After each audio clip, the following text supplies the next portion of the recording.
أعوذ بالله من الشيطان الرجيم. بسم الله الرحمن الرحيم. أمن يهديكم في ظلمات البر والبحر ومن يرسل الرياح بشرا بين يدي رحمته أإله مع الله تعالى الله عما يشركون. أمن يبدأ الخلق ثم يعيده ومن يرزقكم من السماء والأرض أإله مع الله قل هاتوا برهانكم إن كنتم صادقين. قل لا يعلم من في السماوات والأرض الغيب إلا الله وما يشعرون أيان يبعثون. بل ادارك علمهم في الآخرة بل هم في شك منها بل هم منها عمون. وقال الذين كفروا أئذا كنا ترابا وآباؤنا أئنا لمخرجون لقد وعدنا هذا نحن وآباؤنا من قبل إن هذا إلا أساطير الأولين. قل سيروا في الأرض فانظروا كيف كان عاقبة المجرمين ولا تحزن عليهم ولا تكن في ضيق مما يمكرون ويقولون متى هذا الوعد إن كنتم صادقين. قل عسى أن يكون ردف لكم بعض الذي تستعجلون وإن ربك لذو فضل على الناس ولكن أكثرهم لا يشكرون. وإن ربك ليعلم ما تكن صدورهم وما يعلنون وما من غائبة في السماء والأرض إلا في كتاب مبين. حضرات، سورہ نمل کی آیتیں ہیں. اس سے پہلے کی مجلس میں اللہ تبارک و تعالیٰ نے یہ بات بتائی آسمانوں کو زمینوں کو کس نے پیدا کیا. یہ زمینوں سے درختوں کو اور ہر قسم کی جو پھل پھول ہے اسے کون اگاتا ہے، کون آسمانوں سے بارش برساتا ہے. یہ سب کچھ اللہ کرتے ہیں، پھر بھی تم اللہ کے ساتھ دوسرے معبودان کو شریک کرتے ہو. یہ کیا ظلم کر رہے ہو. اب اور کچھ نعمتوں کا تذکرہ فرما رہے. امن یہدیکم، کون ہے جو تم کو خشکی اور سمندری میں راستہ دکھاتا ہے. کون ذات ہے جو خشکی میں یعنی زمین پر اور سمندروں میں کے اندھیروں میں تمہیں راستہ دکھاتا ہے. پہلے زمانے میں آدمی ستاروں کو دیکھ کر راستہ متعین کرتے تھے. اس طرح کے نہ روڈ بنے ہوئے ہوتے تھے نہ اور کچھ تھے. اور آج بھی شہروں کی آبادی کے علاوہ بڑی آبادی جو گاؤں دیہاتوں میں رہتی ہے، گاؤں میں جنگلات میں راستے نہیں ہوتے، تو وہاں پر ان کی رہنمائی ان اندھیری راتوں میں یہ ستارے کرتے. اللہ نے فرمایا یہ ہم نے انتظام کیا ہے. اسی طرح سمندر کی اندھیریوں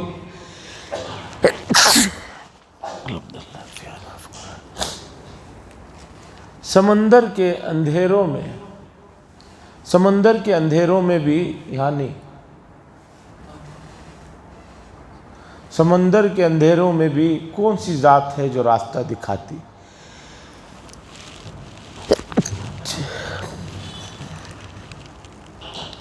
وَمَن يُرْسِلُ الرِّيَاحَ، اور کون ہے اور کون ذات ہے جو بارشوں سے پہلے رحمت سے پہلے خوشخبریوں کی ہوائیں بھیجتی ہے. بارش آنے سے پہلے جو ٹھنڈی ہوائیں بہت ہی دل کو چھو لینے والی جو ہوائیں چلتی ہیں، جو بارش کے آنے کی اطلاع کرنے والی ہوتی ہیں، پہلے سے ہوائیں جو چلتی ہیں. اللہ پوچھ رہے ہیں وَمَن يُرْسِلُ الرِّيَاحَ، اور کون ہے جو ہواؤں کو خوشخبری دینے کے لیے رحمت کے آنے سے پہلے بھیجتی ہے ذات. الہ مع اللہ، کیا پھر اس کے بعد بھی تم اللہ کے ساتھ کسی کو شریک کرتے ہو؟ نہیں، بلکہ اللہ تعالیٰ ان تمام لوگوں کی ان بیہودہ باتوں سے بہت بلند و بالا تر ہے۔ جو یہ شرک کر رہے ہیں، اللہ تعالیٰ کی ذات اس سے بہت بلند و بالا تر ہے۔ اَمَّن یَبْدَئُ الْخَلْقَ، کون ہے جس نے تمہیں شروع میں پیدا کیا؟ ثُمَّ یُعِیدُ، پھر کون سی ذات ہے جو پھر تمہیں لوٹائے گی؟ مرنے کے بعد جو دوبارہ اٹھایا جائے گا، وہ کون ذات یہ کام کر رہی ہے؟ وَمَن یَرْزُقُکُم مِّنَ السَّمَاءِ، اور کون ہے جو تمہیں آسمانوں اور زمینوں سے رزق دے رہا ہے؟ کون ہے جو یہ تمہیں سب کر رہا ہے؟ اَإِلَٰهٌ مَّعَ اللَّهِ، کہ اس کے بعد بھی پھر تم لوگ جو ہے اللہ کے ساتھ کسی کو اور خدا کو ٹھہراتے ہو؟ قُلْ هَاتُوا، آپ کہیے کہ تمہارے پاس کوئی دلیل ہے تو لے کر آؤ اگر تم اپنی بات میں سچے ہو۔ قُلْ لَا يَعْلَمُ، کہہ دیجئے کہ لا يعلم من فی السماوات والارض الغیب الا اللہ، نہیں ہے کوئی ذات جاننے والی آسمانوں میں اور زمینوں میں غیب کا علم مگر اللہ۔ اوپر بار بار پوچھتے تھے قیامت کب آئے گی، عذاب کب آئے گا؟ حضور صلی اللہ علیہ وسلم نے اللہ کا پیغام سنایا کہ بھئی یہ چیزیں کب آنے والی ہیں، یہ غیب کا علم ہے اور اس کا علم سوائے اللہ کے کسی کو نہیں معلوم۔ قیامت کب آنے والی ہے یہ اللہ بہتر جانتے ہیں۔ قُلْ لَا يَعْلَمُ، کہہ دیجئے کہ نہیں جانتے آسمانوں اور زمینوں کے سلسلے میں غیب کی باتیں مگر اللہ۔ وَمَا يَشْعُرُونَ أَيَّانَ يُبْعَثُونَ، اور ان کو شعور نہیں ہے کہ ان کو کب اٹھایا جائے۔ مجھے معلوم نہیں ہے کہ تمہیں کب اٹھایا جائے گا، کب جو ہے قیامت آئے گی، اس کا مجھے علم نہیں۔ اللہ فرماتے ہیں بل الدارک علمہم فی الآخرہ، بلکہ بات یہ ہے آخرت کے سلسلے میں ان کافروں کو جو ہے اس کا ادراک ہی نہیں ہے۔ بل ہم فی شک منہا، بلکہ یہ آخرت کے سلسلے میں شک میں پڑے ہوئے ہیں، ہوگی بھی آخرت یا نہیں۔ بل ہم منہا عمون، بلکہ بات یہ ہے کہ یہ آخرت کے سلسلے میں اندھے ہو چکے ہیں، ان کو یقین نہیں ہے قیامت آئے گی۔ وقال الذین کفروا، اور کہتے ہیں یہ لوگ جنہوں نے کفر کیا، اذا کننا، کیا جب ہم اور ہمارے آباء و اجداد جو مٹی بن گئے ہیں، کیا دوبارہ ہم لوگوں کو لوٹایا جائے گا، دوبارہ ہمیں اٹھایا جائے گا قبروں سے؟ یہی ان کو بڑی پریشانی تھی، جب ہم مر جائیں گے، ہمارے باپ دادا پہلے سے مر چکے ہیں، مٹی بن چکے ہیں، ہڈیاں بھی گل سڑ چکی ہیں، اِنَّا لَمُخْرَجُونَ، ہمیں جو ہے نکالا جائے گا۔ لَقَدْ عِدْنَا، یہ لوگ کہتے ہیں کفار مکہ، تحقیق کے بات یہ ہے یہ اسی طرح کی باتیں ہمارے باپ داداؤں کو بھی بتائی گئی، یہ کچھ نہیں ہے بلکہ پرانے زمانے کے قصے کہانیاں ہیں جو ہمیں سنائی جا رہی ہیں، ایسا کچھ ہونے والا نہیں ہے کہ مرنے کے بعد دوبارہ زندہ ہوں گے، یہ ہوگا وہ ہوگا، ایسا کچھ نہیں ہے۔ ان ھذا الا اساطیر الاولین، نہیں ہے یہ مگر جو ہے پرانے لوگوں کی نقل در نقل چلی آنے والی قصے کہانیوں کی بات ہے۔ اللہ فرماتے ہیں قل، آپ کہہ دیجئے سیروا فی الارض، ذرا زمین میں گھوم پھر کر دیکھو، فانظر کیف کان عاقبۃ المجرمین، کہ ہم نے مجرموں کا کیا حال کیا اور مجرموں کا، نافرمانوں کا کیا انجام ہوا، ان کا جو ہے آخر میں کیا ہوا، اس چیز کو جاننا ہے تو ذرا زمین میں گھوم پھر کر دیکھو۔ اور مکہ مدینے کے لوگوں کے لیے مدین، صالح، اسی طرح یمن، یہ کوئی دور دراز علاقے نہیں ہیں، جا کر دیکھو۔ تمہارے سے پہلے یہاں بڑے طاقتور لوگ تھے، بڑے پاورفل لوگ تھے، وہ یہ سمجھ رہے تھے کہ ہمیں کوئی کچھ نہیں کر سکتا۔ فانظر، دیکھیے، کیف کان عاقبۃ المجرمین، ہم نے جو ہے مجرموں کے ساتھ کیسا معاملہ کیا۔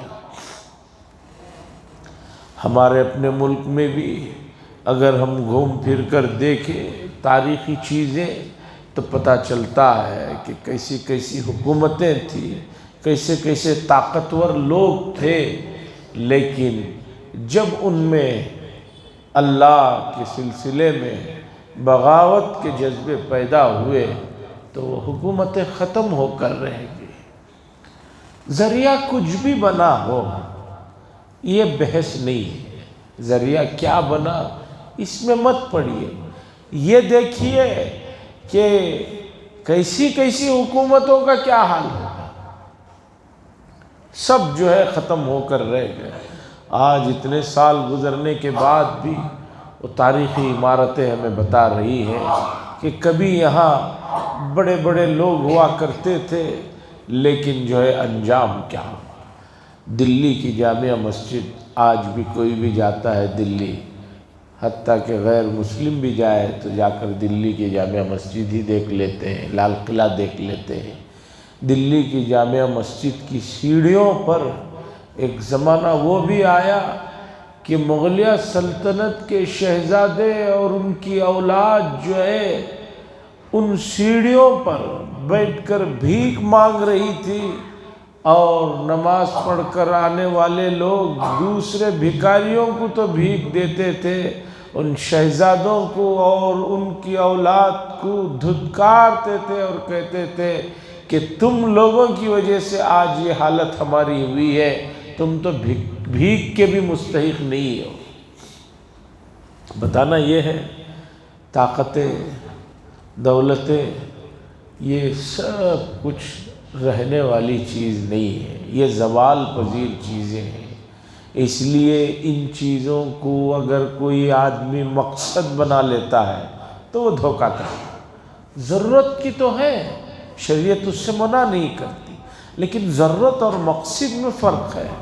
مثال کے طور پر ایک آدمی گھر بنا رہا ہے، بہت خوبصورت گھر بنا رہا ہے، گھر میں ضرورت کے لیے آدمی واش روم بھی بناتا ہے، بیت الخلا بناتا ہے، لیکن وہ ضرورت کے لیے کہ بھی آدمی دن میں 2-4 مرتبہ اپنی ضرورت کی فارغ ہونے کے لیے گیا، فارغ ہوا آیا، باقی اپنے حال میں روم میں رہتا۔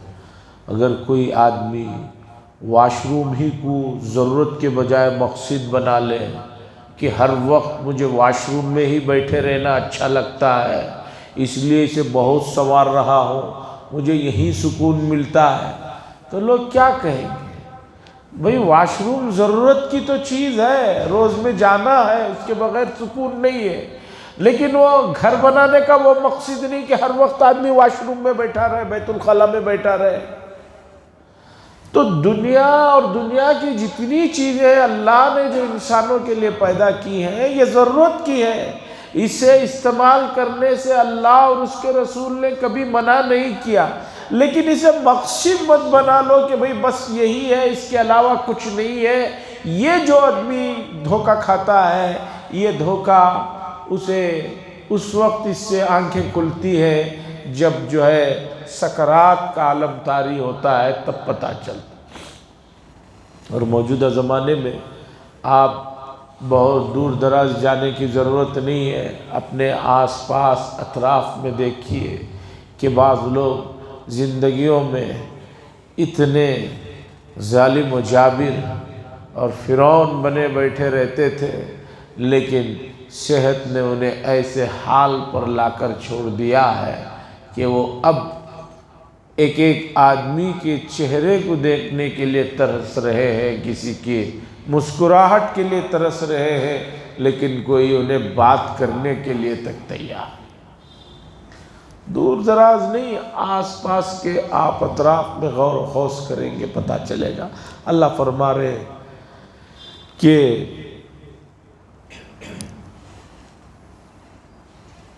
قُلْ سِیرُوا فِی الْأَرْضِ، آپ کہیے کہ گھومو پھرو زمین میں، پس دیکھو ہم نے جو ہے مجرموں کے ساتھ کیا معاملہ کیا۔ وَلَا تَحْزَنْ عَلَيْهِمْ، اللہ تعالیٰ رسول اللہ صلی اللہ علیہ وسلم کو تسلی دے رہے۔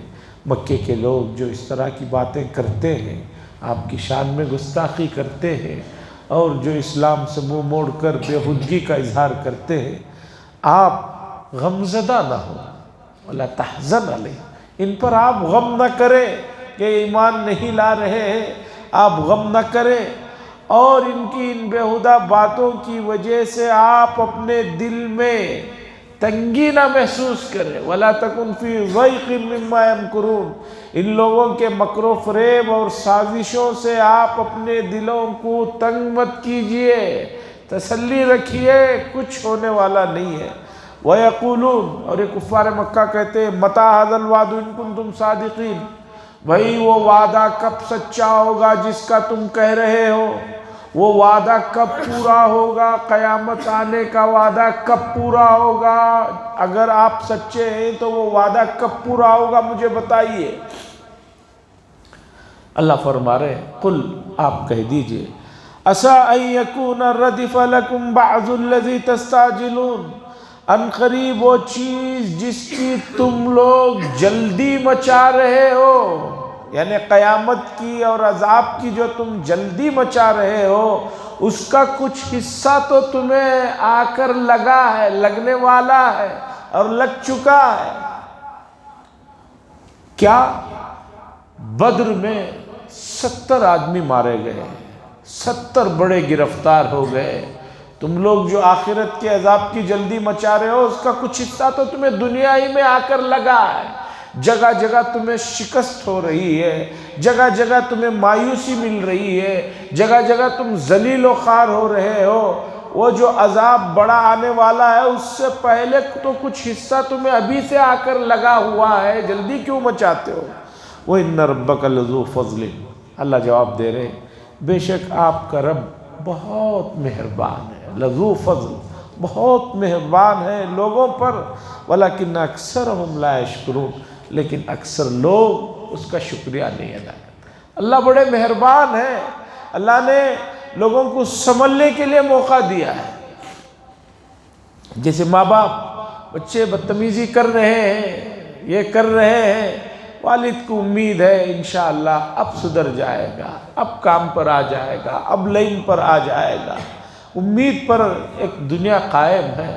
تو جب ایک انسان سے امید لگائے ہے اور اسے درگزر کر رہا ہے، اللہ تو بڑے فضل والے ہیں، وہ بہت زیادہ لوگوں پر مہربان ہے، لیکن اکثر لوگ اس بات کو سمجھتے بھی نہیں اور اس کا شکریہ بھی نہیں ادا کرتے۔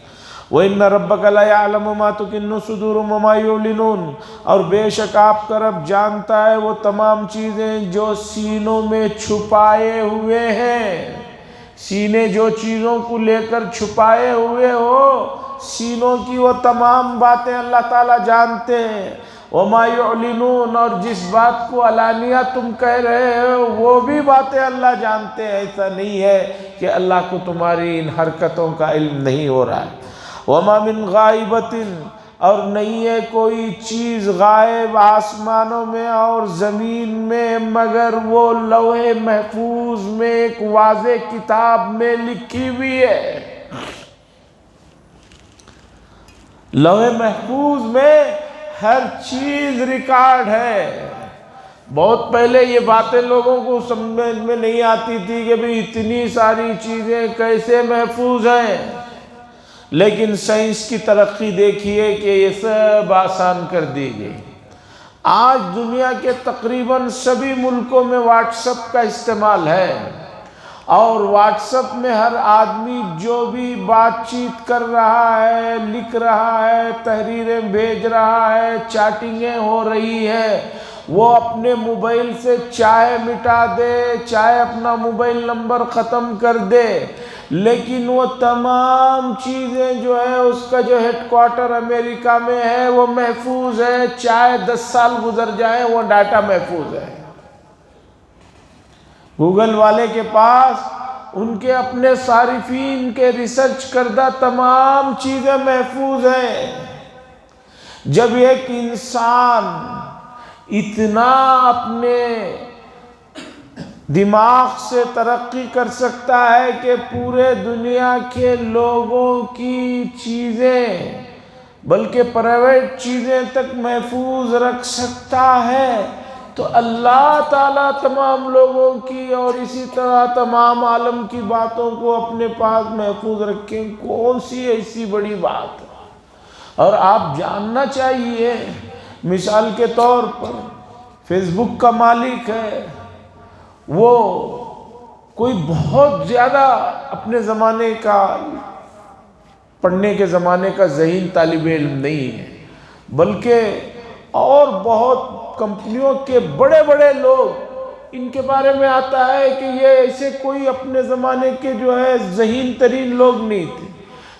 جب یہ لوگ اتنا جو ہے کر سکتے ہیں، اور خدا جانے یہ اب عالم ہے اور دنیا برقرار رہی تو 50 سال میں خدا جانے اور کیا کیا ہوگا۔ اس لیے کہ آخر کے 10-15 سال اتنے جو ہے تیزی سے ان تمام چیزوں میں ترقیاں ہو رہی ہیں کہ آپ اندازہ نہیں لگا سکتے۔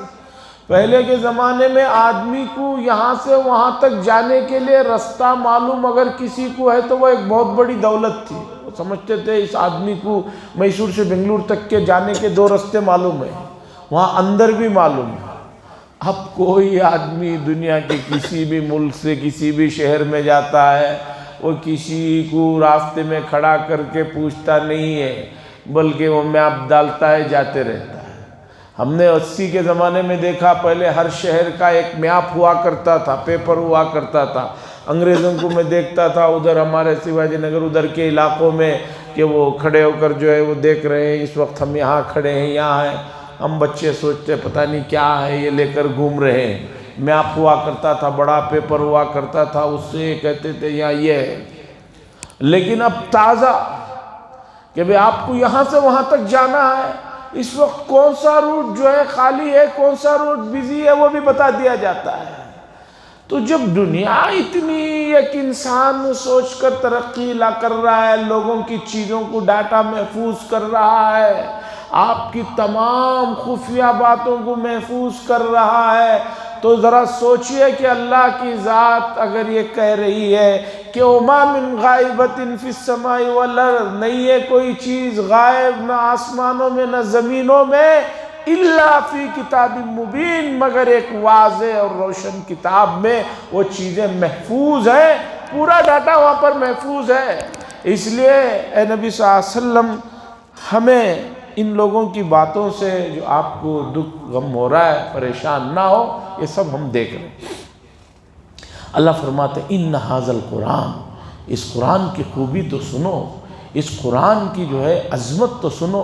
اِنَّ هَذَا الْقُرْآنِ، بے شک قرآن، يَقُصُّ عَلَى بَنِي إِسْرَائِيلَ أَكْثَرَ الَّذِي هُمْ فِيهِ يَخْتَلِفُونَ، بنی اسرائیل جن چیزوں میں اختلاف کرتی ہے اس کا بھی فیصلہ اور اس کی بھی حقیقت قرآن مجید واضح کرتا ہے۔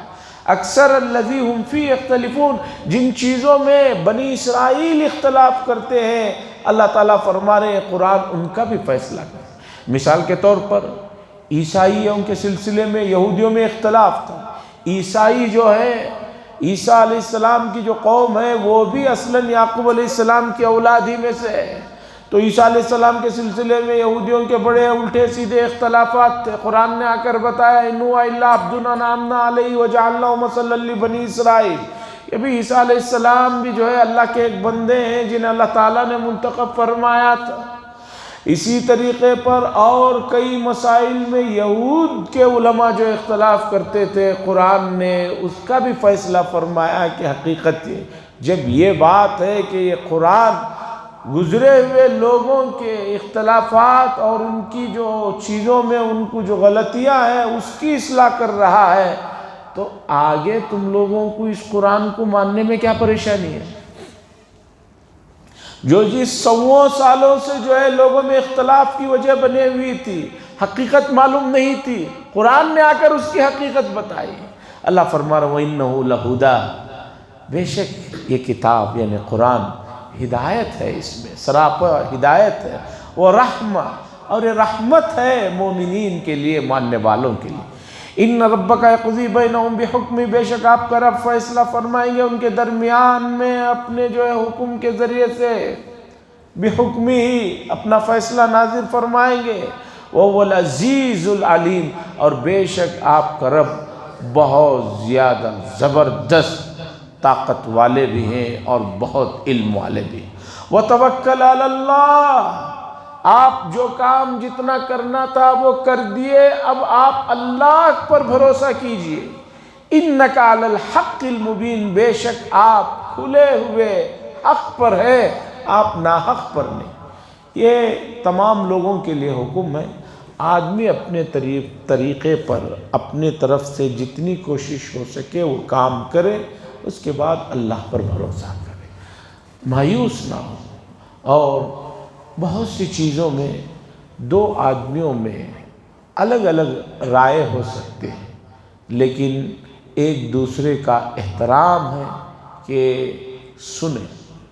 حضرت مولانا تقی عثمانی صاحب نے لکھا ہے اور یہ بات مجھے بہت پسند آئی، یہ ہمارے گزرے ہوئے تمام ہی اولیاء اعظام اکابرین کی رہی۔ حضرت تقی عثمانی صاحب نے لکھا ہے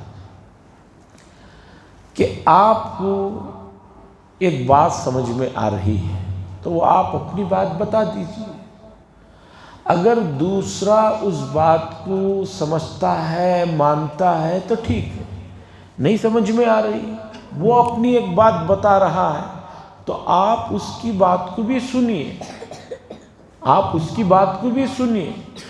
یہ بات ہے کہ آپ کو اس کی بات جو ہے نہیں پسند آ رہی، نہیں سمجھ میں آ رہی، لیکن آپ سنیے۔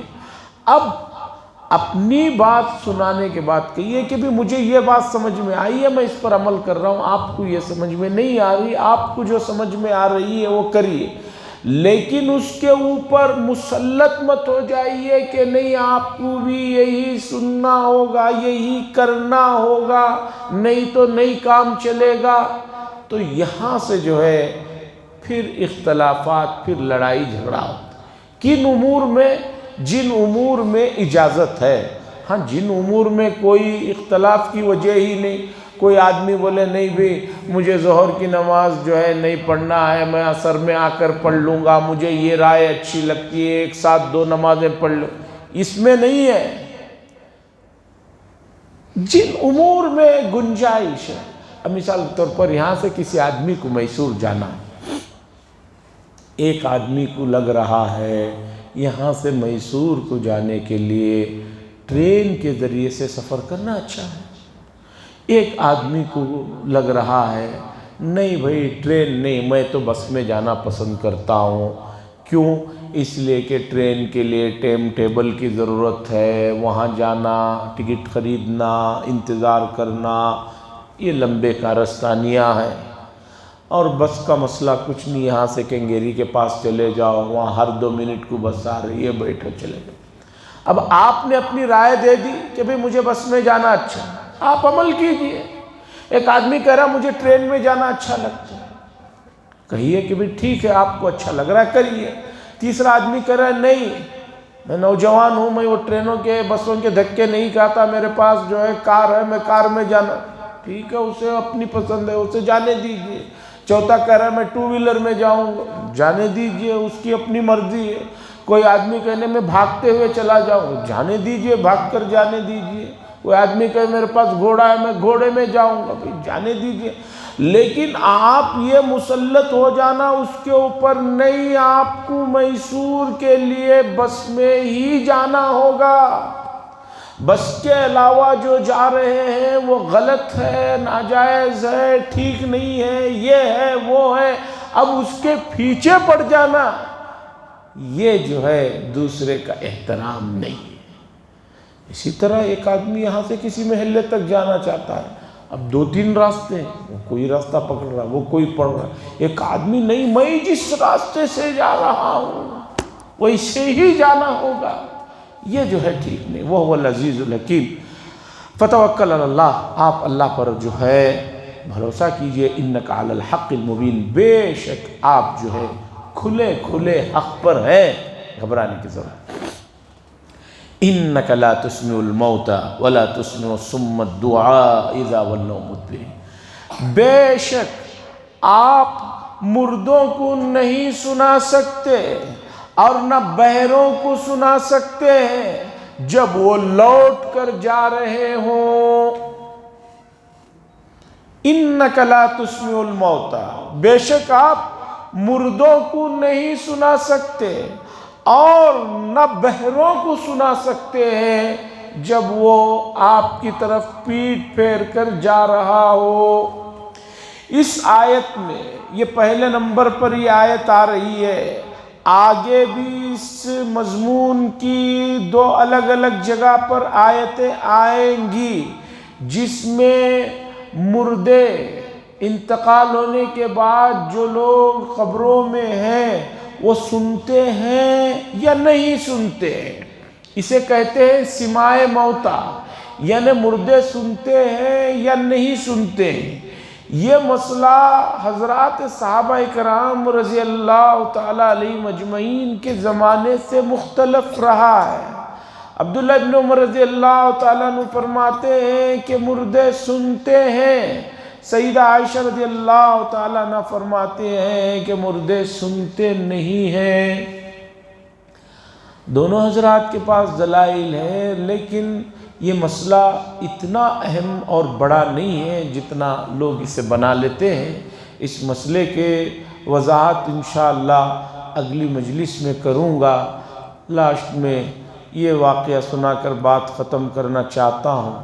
لاہور میں ایک بہت بڑے عالم گزرے ہیں، حضرت عطا اللہ شاہ بخاری رحمۃ اللہ علیہ، بہت درجے کے عالم تھے۔ ان کی تقریر اتنی زوردار اور اتنی پر اثر اور اتنی لمبی ہوتی تھی، عشاء کے بعد شروع ہوتی تھی، فجر کی اذان تک چلتی تھی، نہ وہ ختم کرتے تھے نہ لوگ اٹھتے تھے۔ کس درجے کے آدمی تھے۔ اب ایسا ہو گیا ہے کہ 5 منٹ بھی زیادہ کئی آدمی ٹائم سے زیادہ بول دیا، پریشانی ہوئی۔ میں نے بھی 1990 میں گنگو کے تعلیم کے زمانے میں دیکھا بعض علماء کو سیرت کے موضوع پر۔ ایک عالم گزرے ہیں علامہ انور شاہ کشمیری رحمۃ اللہ علیہ، ان کے فرزند تھے علامہ انظر شاہ کشمیری رحمۃ اللہ علیہ، اپنے زمانے کے بڑے مقرر تھے۔ 80 کے زمانے میں بنگلور میں لال مسجد میں تراویح کے بعد ان کا بیان ہوتا تھا، عشاء کو ہی مسجد بھر جاتی تھی ان کے بیان کے لیے۔ ان کا بھی کئی موقعوں پر میں سنا، عشاء کے بعد بیٹھتے تھے، اور عشاء سردیوں میں بہت جلدی ہوتی ہے، یوپی میں 7 سوا 7 بجے عشاء ہو جاتی ہے۔ 8 بجے بھی بیٹھتے تو 2 بجے تک ان کا بیان چلتے رہتا تھا۔ پھر وہ کہتے کہ بھئی چلو تم بھی تھک گئے میں بھی تھک گیا ہوں، بول کر وآخر دعوانا الحمدللہ۔ تو عطا اللہ شاہ بخاری رحمۃ اللہ علیہ کا واقعہ ہے، کسی آدمی نے آ کر ان سے پوچھا کہ حضرت مردے سنتے ہیں یا نہیں؟ حضرت نے فرمایا کہ بھئی مردے سنتے ہیں یا نہیں، جب تم مر جاؤ گے تمہیں پتہ چلے گا تم سنتے ہو یا نہیں۔ میں تو یہاں لاہور میں 40 سال سے زندوں کو جو ہے سنا رہا ہوں، لیکن کوئی سننے کے لیے تیار نہیں۔ لک الحمد لک شکریہ اللہ، اللہم صلی علی سیدنا شفیعنا نبینا حبیبنا مولانا محمد بارک وسلم۔ اللہم انت السلام و منک السلام و تبارکت یا ذا الجلال والاکرام۔ اللہم انا نسألک الہدی والتقی والعفاف والغنی۔ صلی اللہ تعالی وسلم علی خیر خلق محمد وعلی آلہ وصحبہ اجمعین والحمد للہ رب العالمین۔